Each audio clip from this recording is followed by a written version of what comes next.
ரசிக்கிறவங்க பாருங்க, பார்க்குறவங்க நம்ம சேனல் மறக்காம ஒரு சப்ஸ்கிரைப் பண்ணிட்டு பாருங்க. இன்னைக்கு வெங்காயம் எதுக்கு அரிக்கிறாங்கன்னு கண்டுபிடிச்சு நிறைய பேருக்கு தெரிஞ்சுக்க வாய்ப்பு இருக்கு.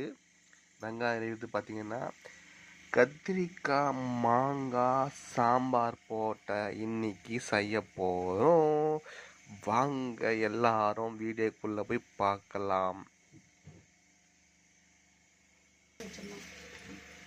பாருங்க, மாங்காய், தேவையான அளவு தக்காளி, கத்திரிக்காய் முருங்காய், சரிங்களா?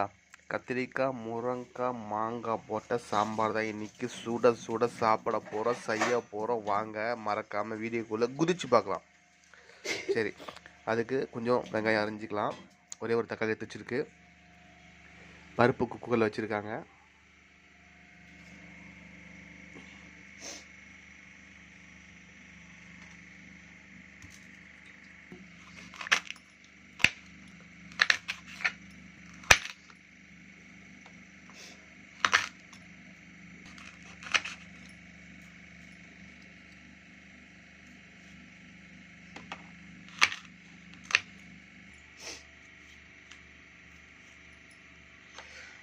முருங்காவை கட் பண்ணி தண்ணியில் வந்து கழுவிக்கலாம்.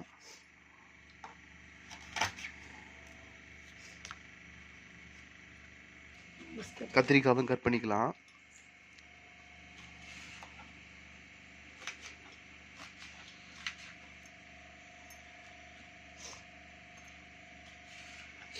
இதே மாதிரி நீங்களும் வீட்டில் செஞ்சு பார்த்துருப்பீங்க. எல்லாமே காய்கறி கலந்து செஞ்ச சாம்பார் அருமையாக டேஸ்ட்டாகவும் இருக்கும். அது மாதிரி ஒவ்வொரு சாம்பாரும் இன்றைக்கி நம்ம வீட்டில் எப்படி செய்கிறோன்றது தான் நம்ம பார்க்குறோம் இந்த வீடியோ மூலிமா. ஆனால் மறக்காமல் லைக் பண்ணிவிடுங்க, பார்த்தவங்க ஷேர் பண்ணிவிடுங்க, ரொம்ப பிடிச்சவங்க சப்ஸ்கிரைப் பண்ணிவிடுங்க.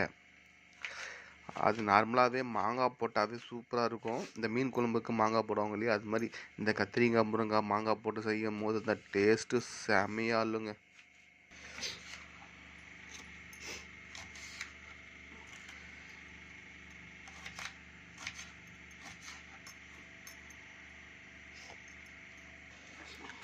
மாங்காய் அதே மாதிரி கட் பண்ணிக்கலாம்.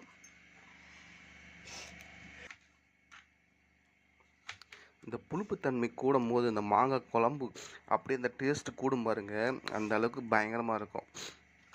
மாங்காய் சீசன் இல்லைனாலும் நம்ம மாங்காய் போட்டு செய்கிறது அவ்வளோ டேஸ்ட்டாக இருக்கும். எப்பவுமே மாங்காய் சேர்த்துக்குங்க, அது சுவையாக இருக்கும். இங்கே பாருங்க, குக்கரில் வச்ச பருப்பு,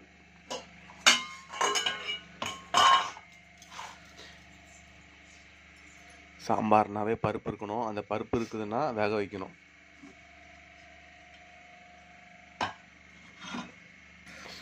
சூடாக இருக்கும் போதே பருப்பு அப்படியே கடைஞ்சிக்கணும்னா நல்லா கடையும். ஆற வச்சு கடையும் போது கொஞ்சம் இதாக டிஃபிகல்ட்டியாக இருக்கும். அதனால் சூடாக இருக்கும் போதே பருப்பு கடையும் போது நல்லா ஈஸியாக கடைஞ்சிரும்.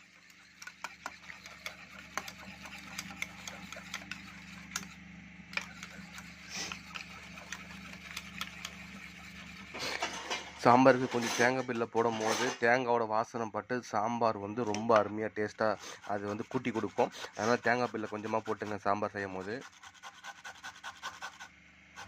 வாங்க எல்லாம் ரெடி பண்ணி கட் பண்ணியாச்சு. சாம்பார் தயாரிக்குது. குக்கர் வச்சு எண்ணெய் ஊற்றிக்கலாம், சரிங்களா? தாளிப்புக்கு கடுகு போட்டுக்கலாம், சீரகம் போட்டுக்கலாம்,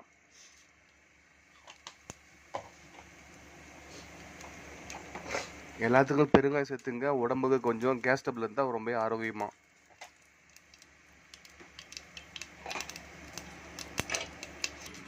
தக்காளி கட் பண்ணி போட்டுக்கலாம்.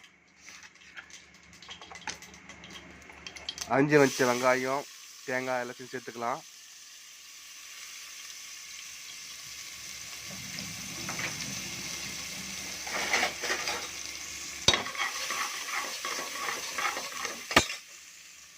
நெருக்கி வச்ச கத்திரிக்காய் முருங்காய் மாங்காய் எல்லாத்தையும் இதில் சேர்த்துக்கலாம்.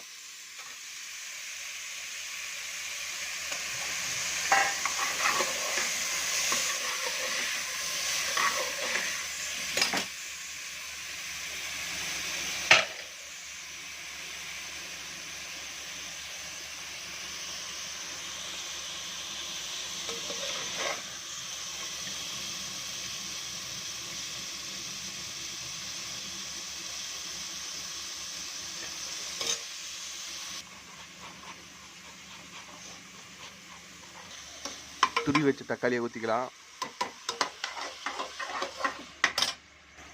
மஞ்சத்தூள், சாம்பாருக்கு மஞ்சத்தூள் மஸ்ட்டு. வீட்டில் வச்ச மிளகாத்தூள், வீட்டிலே ரெடி பண்ண கரம் மசாலா, மல்லித்தூள்,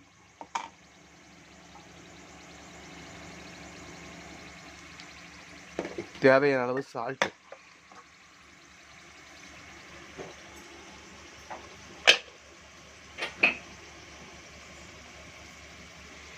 முக்கியமாக இதெல்லாம் சாம்பாருக்கு தேவையான பொருட்கள். இதை போடுங்க, அடித்து தூக்கணும், நாக் அவுட் பண்ணோம் நம்ம சாம்பார்.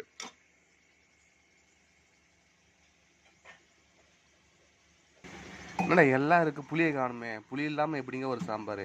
கண்டிப்பாக புளி. புளியை வந்து கொஞ்சம் ஊற வச்சுக்கலாம்.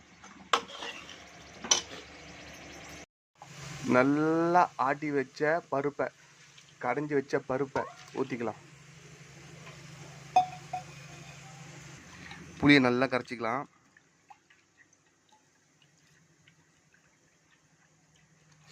புளித்தண்ணி சொல்லுவாங்க இல்லையா, அதாங்க.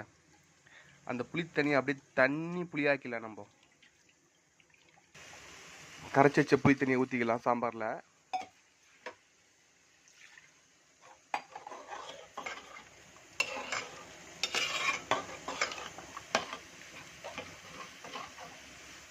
அவ்வளோதாங்க, ஒரு 3 விசில் விட்டு இறக்கிட வேண்டியதாங்க.